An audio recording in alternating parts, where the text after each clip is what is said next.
working for you. Fox 2 News at 6 starts now. We want to welcome you to the HD show. 2 men are recovering in the hospital after being shot during a house party on the west side of Detroit. It happened late last night. Fox 2's Camille Murray joins us live from the 2nd Precinct with more on the investigation. What do we know so far, Camille? Yeah, we're out here live, as you said, outside the 2nd Precinct where they're working this case. Let's take a look at some video. We did go back out to the scene. We weren't out there last night. We went out there today. It was very calm and quiet. We talked to some people. At least one person didn't know where exactly it happened, which house. But again, we're talking about the 8500 block of Wisconsin on Detroit's west side around 11:30 last night. Police responded to a house. A man had been shot in the ankle, and then they found out while they were there that another man had been shot in the shoulder. This had originated from a party going on, and police did talk about this on camera last night in an interview that they sent to us. Take a listen to what they had to say. What we do know is that tonight there was a house party in the 8500 block of Wisconsin. There was a verbal argument which led to gunfire and 2 people being shot. We're asking the citizens of the street, if you see anything, please say something. Call 1-800-SPEAK-UP. You can remain anonymous, as well as call Detroit Rewards TV with any information. And again, Crime Stoppers, 1-800-SPEAK-UP. You will always remain anonymous. And again, these 2 are expected to be okay, but it could have been a lot worse. Reporting live on Detroit's west side, Camille Murray, Fox 2 News. Yeah, Camille, we're sort of getting into that season, sadly, where we see incidents like these, shootings and terrible, sometimes tragedies that occur when a large group of people gather. Are police saying anything about that, just as a reminder about some of the policies and rules that were instituted this past summer and the summer before? Yeah, and as always, I mean, we do see crime ramp up when it gets warmer, right? Because we're seeing people gathering, we're seeing people, the days are longer, people want to be outside, people want to be together. They're not cooped up inside their homes by themselves when the weather breaks. Everyone wants to get outside. But of course, police are always stressing to resolve your differences with your words and not with bullets. I mean, these 2 people shot again in the ankle and the shoulder. They're expected to be okay, but I mean, this is potentially could have been a double homicide had that bullet hit somewhere else. So you just have to kind of look at it big picture like that. Yeah, so true. It could have been way, way worse. Thank goodness it wasn't. Thank you so much, Camille Murray, live for us tonight. There was a brief struggle between the suspect and the employee here. The weapon was discharged, striking the employee. All right, we're going to stay on the west side. A gas station employee was shot during an attempted robbery this morning. It happened at a Marathon gas station on Ewald and Davison. The employee was taken to the hospital in temporary serious condition. The suspect is still on the run. He's described as a black man in his 40s wearing a black ski mask and hoodie. If you have any information in this case, please reach out to Detroit Police. A suspect is in custody after leading police on a chase that killed an innocent driver in Warren. Police say the suspect was driving recklessly near Van Dyke and Miller Saturday night. During an attempted traffic stop, the driver apparently sped off. The suspect then crashed into 2 cars at the intersection of 9 Mile and Van Dyke before then running off. One of the drivers, a 71-year-old woman, sadly was killed. The suspect is now behind bars, awaiting charges.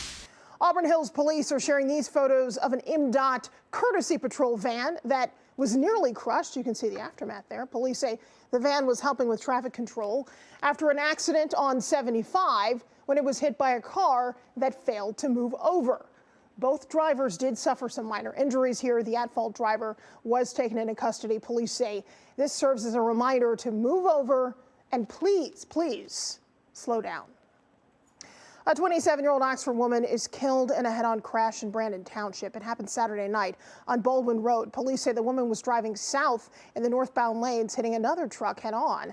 Investigators say the woman was not wearing a seatbelt. The other driver was taken to the hospital with minor injuries. The crash is under investigation, but officials say alcohol might be a factor here. All right, we have to talk about this now. A teen driver in critical condition.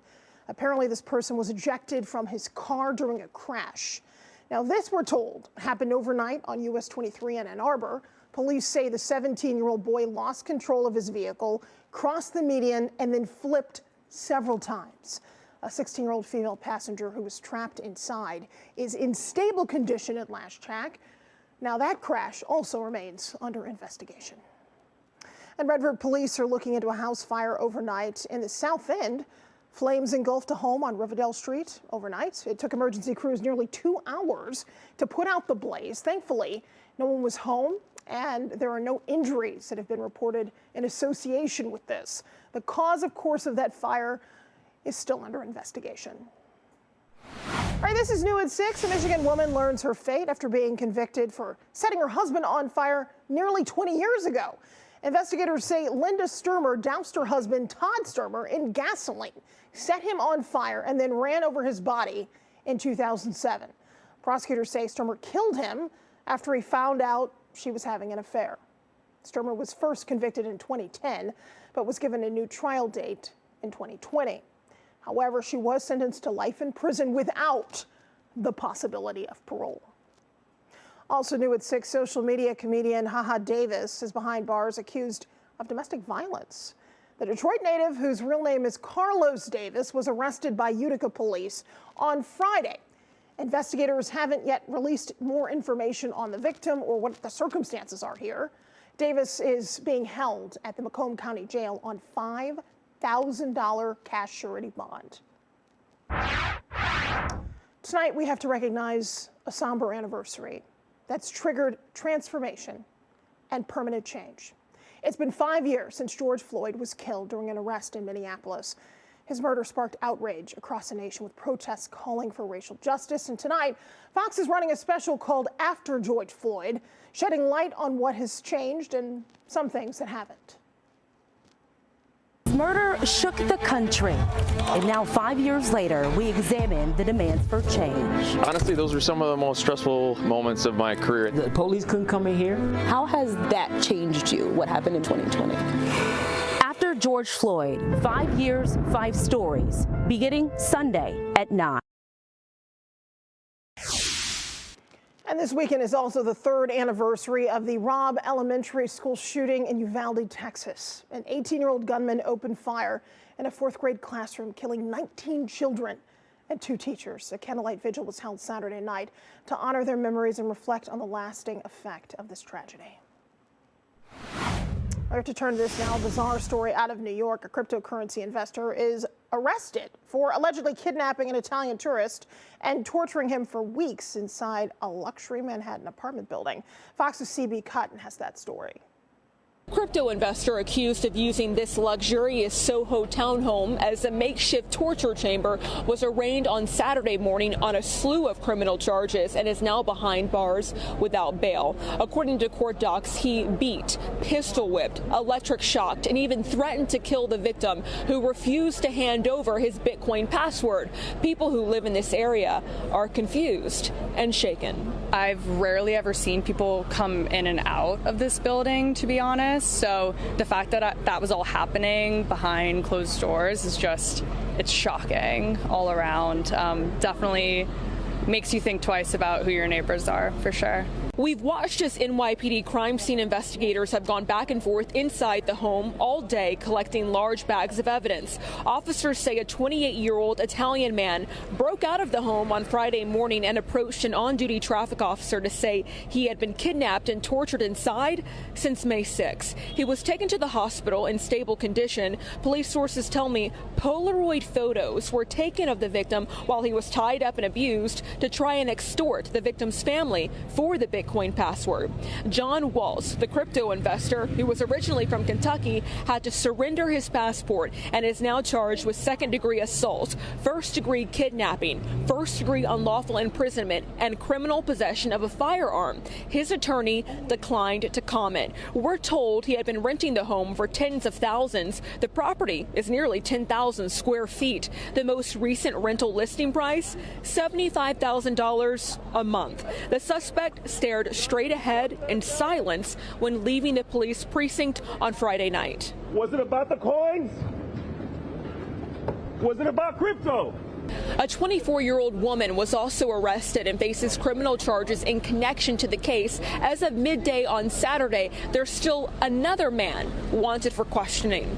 In New York, CB Cotton, Fox News. Well, As you know, Memorial Weekend is here and severe weather is pummeling the central U.S. The summer travel season is also underway. Earlier this afternoon, more than 1,500 flights were delayed across the country. AAA expects this Memorial Day to set records with 45 million people hitting the rails, roads, and skies. The TSA says Friday was its third busiest day ever, with more than 3 million people passing through checkpoints. I read that it was going to be extremely crowded, it's going to be busy, so I arrived here like 2 hours earlier. The security line was out the front door. This is for the general security. It was not TSA or CLEAR or anything like that.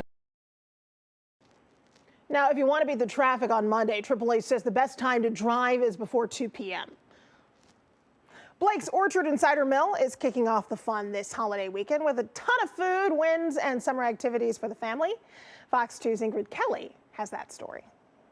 Memorial Day weekend, the kickoff to summer, and Blake's Orchard and Cider Mill can be your one-stop destination for family fun. Take a look at all of these goodies. It's just a sample of what you can serve up for a picnic or a summer meal, and Blake's Farm Share boxes can make it easy. We started about 5 years ago, and it's been such a hit, and people enjoy it. They get a chance to sample things that they probably wouldn't usually buy. The Farm Share program runs for 12 weeks, and there's lots of goodies in the full and half boxes. You'll get a great array of fruits, vegetables. I always have put like our donuts in it and our cider, some of our lemonades. We have a full bakery here, so 1 week you might be getting a bread, or you might be getting cinnamon rolls or our hand pie. And it's all about farm to table goodness. We grow about 80% of the box right now, and then we collaborate with our neighboring farmers to get the rest of it. There's also a number of fruited wines to choose from. Orchard wines are back with a revamped look to them, beautiful new labels that brighten up really any space or a tablescape. We also have our premium wines, and then new are our apple and honey bubbly, which is similar to Prosecco and absolutely delicious for celebration. And there's plenty of fun for the kids in the Funland area. We are now open for the summer. We have over 25 children's activities. So we have our inflatables, sports zone, tricycle track, and of course the petting farm over here where we just had some baby bunnies born. It's a great way for learning to continue once school is out for the summer. We have our Appleseed Camp, which is just an extended program for children to come over here in Funland, learn about agriculture, farming, get that hands-on experience. Blake's has also teamed up with Carhartt to do good in the community. And how can we, show folks, what farmers do, and then obviously connect to FarmLink and help those communities in need. FarmLink connects farmers to communities facing food insecurity by delivering farm produce that would otherwise be wasted. Blake's and Carhartt are serving up a major donation. When we came together, we decided that we wanted to give, upwards of $200,000 to FarmLink. To learn more about all the family fun at Blake's, go to fox2detroit.com. In Armada, Ingrid Kelly, Fox 2 News. We haven't been since 2022, so we're just so happy to be back. Everybody's in such a good mood. There's little kids in there dancing their hearts out. It's beautiful. Memorial Day weekend is always a good and bustling time in downtown Detroit. Thousands of people are moving to the beat of the Movement Music Festival at Hart Plaza. This is the world's longest running music festival with 6 stages and more than 100 acts. Movement runs until 11 p.m. on Monday, so you still got some time to enjoy. Plus, global superstar The Weeknd is set to perform his second concert tonight at Ford Field as part of his After Hours Till Dawn tour. Artists Playboi Carti and Mike Dean are opening acts. Doors open at 5:30. The concert is set to begin at 7. All right, we want to thank you so much for joining us for the HD show. We'll be back here tonight at 10 o'clock. Have a great evening till then.